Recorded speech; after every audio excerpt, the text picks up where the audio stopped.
Ayun, welcome back po ulit dito sa aking YouTube channel. This is your Tol MJ, and for today's video, susubukan ko po ulit magbahagi ng tulay. And bago po tayo magsimula, sa mga hindi pa po nakakapag-share at like, ganun din sa mga hindi pa po nakakapag-subscribe, pakipindot na po yung subscribe button. Ganun din ang bell icon. At para ma-notify po kayo sa mga susunod na akin pong i-upload na videos. So, tara. Simulan na natin yung tulay. Pero guys, this masterpiece is hindi ko po alam kung ma-i-deliver ko siya ng maayos kasi masakit ito sa damdamin. Ang tula ay pinamagatang paalam, tatay. Ang mahal kong tatay, isang linggo ika'y nakaratay. Aking dalangin, huwag sanang humimlay.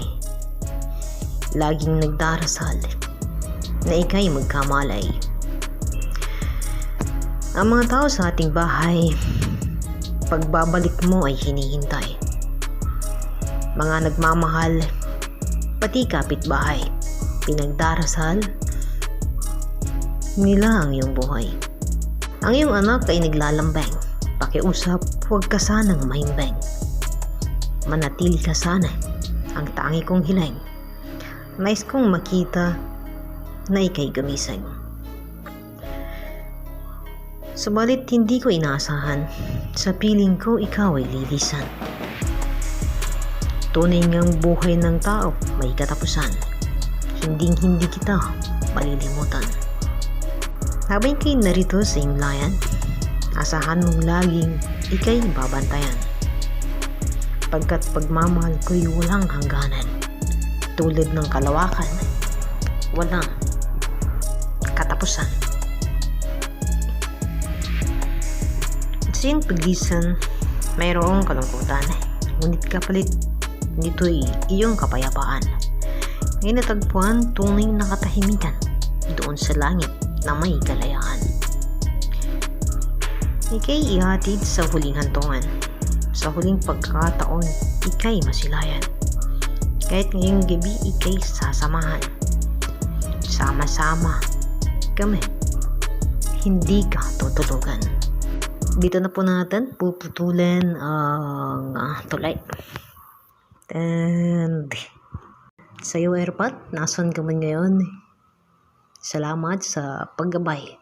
Sa mga anak dyan na buo pa at nakikita, nakakasama ang kanilang mga tatay, iparamdam po ninyo sa kanila ang inyong pagmamahal.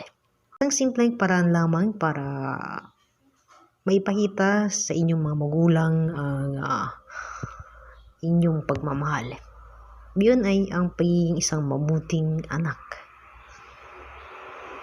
at mabuting tao sa iba. So, maraming salamat sa pakikinig at panonood. Hanggang sa muli po. God bless and bye-bye.